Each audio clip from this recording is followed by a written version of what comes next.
السلام علیکم. کیسے ہیں آپ سب لوگ؟ امید ہے سب لوگ اچھے ہوں گے، خیریت سے ہوں گے اور انٹرنیٹ والوں کو کم سے کم کوس رہے ہوں گے کیونکہ ابھی تک انٹرنیٹ ٹھیک نہیں ہوا ہے. اور پتہ نہیں، میں کافی لوگوں کے میسیجز دیکھ رہی ہوں جو بول رہے ہیں کہ انٹرنیٹ ٹھیک ہو چکا ہے ہمارا، لیکن میرے پاس تو ایسا کچھ بھی نہیں ہے، بلکہ دن بدن ورسٹ ہی ہوتا جا رہا ہے. چلیں آج جلدی جلدی سب چینل سبسکرائب کر لیں جنہوں نے نہیں کیا ہے، اور بیل آئیکن کا آپ لوگوں نے ضرور پریس کرنا ہے تاکہ آپ کو وقت پر جو ہے نا وہ نوٹیفیکیشنس ملتی رہیں. اور بڑھتے ہیں اپنی ایپیسوڈ کی طرف. شروع کرتے ہیں. یمن کے اوسان دو پل کو خطا ہو گئے تھے. فون ہاتھ سے چھوٹتا نیچے لہرا رہا تھا.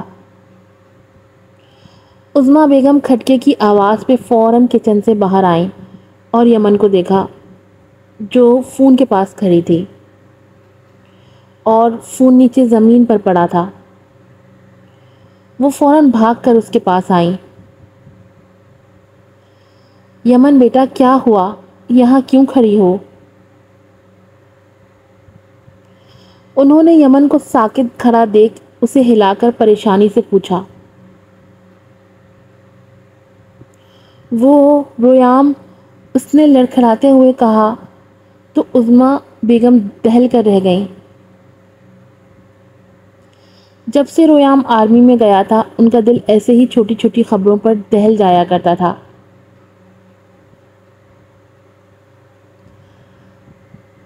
اب بھی وہ بری طرح سے گھبرا گئی تھیں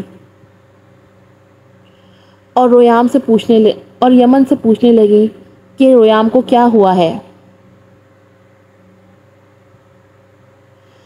مگر اس کے پاس خود کوئی جواب ہوتا تو ان کو دیتی نہ. ان کے ہلانے پر وہ ہوش میں آئی اور اس کا دماغ تیزی سے چلنے لگا اور وہ انہیں لے کر ہاسپٹل کے لیے نکلی تھی.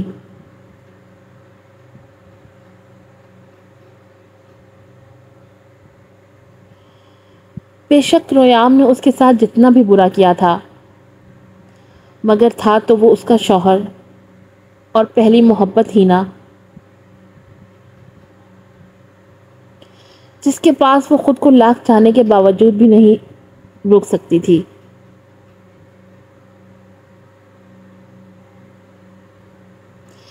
رویام اس وقت ICU میں ایڈمٹ تھا. ڈاکٹروں نے اس کی کنڈیشن کرٹیکل بتائی تھی کیونکہ اس کو ابھی تک ہوش نہیں آیا تھا، اور اگلے 5 گھنٹوں میں اسے ہوش نہ آتا تو اس کے کوما میں جانے کے چانسز تھے کیونکہ چوٹ اس دفعہ اس کے سر پر لگی تھی.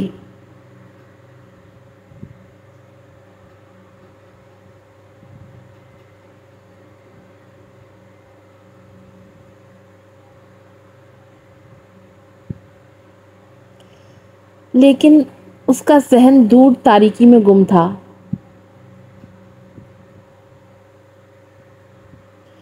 جہاں اس کی یادیں بار بار ریوائنڈ ہو کر چل رہی تھیں. Flashback. پہلی رات. یا اللہ، یہ کمانڈر نے مجھے سزا کے طور پر کس جنگل میں بھیج دیا ہے جہاں نہ کوئی چرند ہے نہ پرند.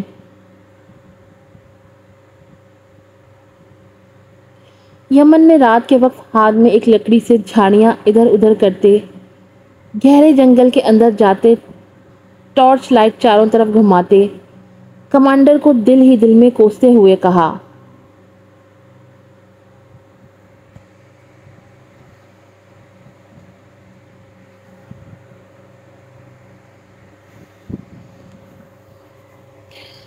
اف، تھک گئی میں تو.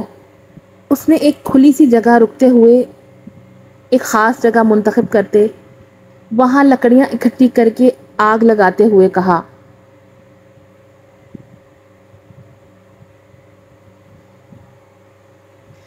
ابھی وہ تھک کر 2 گھڑی بیٹھی ہی تھی کہ اسے پاس پاؤں میں کچھ رینگتا ہوا محسوس ہوا.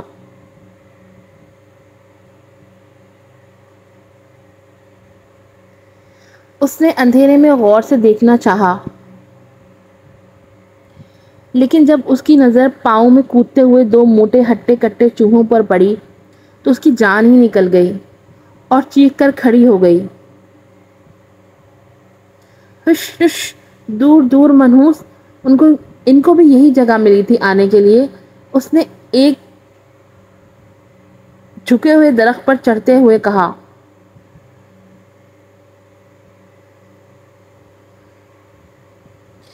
کیونکہ چوہے 2 سے 3، 3 سے 4 ہوتے جا رہے تھے۔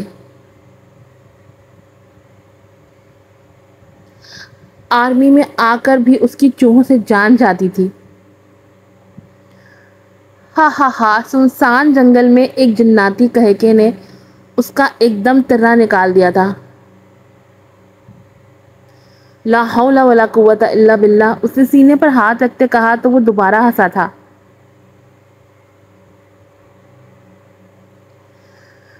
پہلی دفعہ دیکھا ہے کسی آرمی کی لڑکی کو چوہے سے ڈرتے۔ سامنے کسی نوجوان کو دیکھتے اس کی جان میں جان آئی تھی۔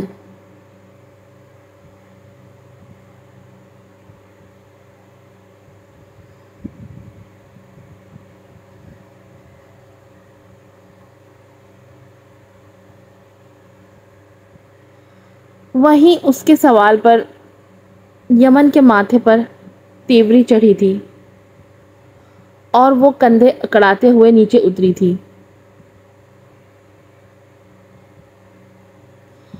ایکسکیوز می، پہلے تو آپ کو چاہیے کہ آپ اپنے جناتی کہکہوں سے دوسروں کو ڈرائیں نہ، اور دوسرا یہ کہ آپ کو کسی کے بھی معاملے میں دخل اندازی کرنے کی کوئی ضرورت نہیں۔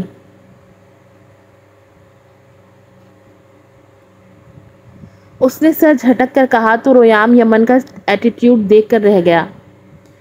بھئی کون تھی یہ لڑکی جس میں رویام کے آگے بولنے کا جگرا تھا؟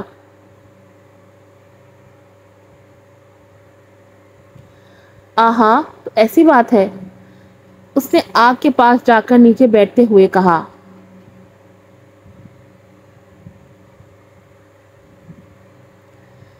اس سے پہلے کہ یمن اسے کھری کھری سناتی، اس کی نظر روشنی میں رویام کے بازو پر لگی گولی پر گئی، جہاں سے خون پانی کی طرح بہہ رہا تھا۔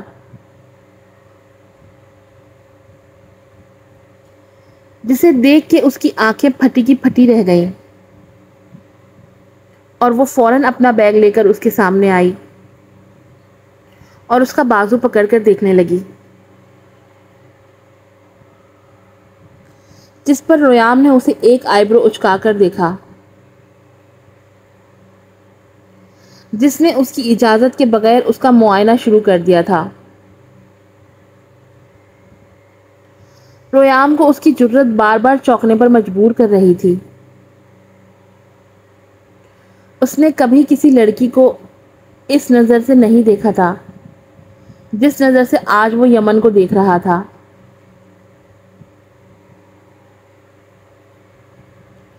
کیونکہ جتنی بھی لڑکیاں اس نے اپنے سرکل میں دیکھی تھیں، وہ اپنی خوبصورتی سے ہمیشہ اسے اٹریکٹ کرنے کی کوشش کرتی تھیں۔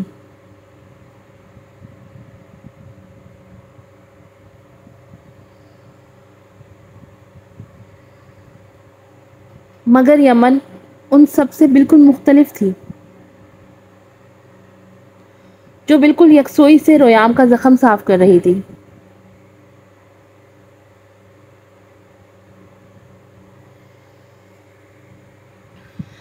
رویام اسے ٹکٹکی باندھے دیکھ رہا تھا جب اسے سب کچھ دھندلا نظر آنا شروع ہوا تھا۔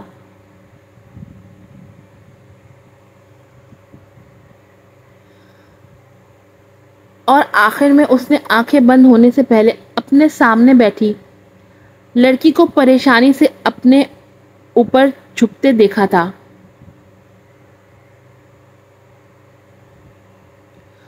اور پھر اس کی آنکھیں بند ہو گئی تھیں۔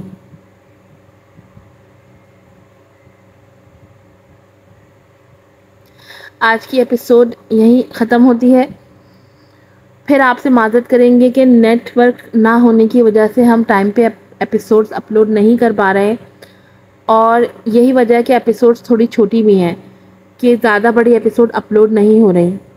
یہ اتنی سی ایپیسوڈ بھی 3 3 4 4 گھنٹے میں جا کے اپلوڈ ہو رہی ہے۔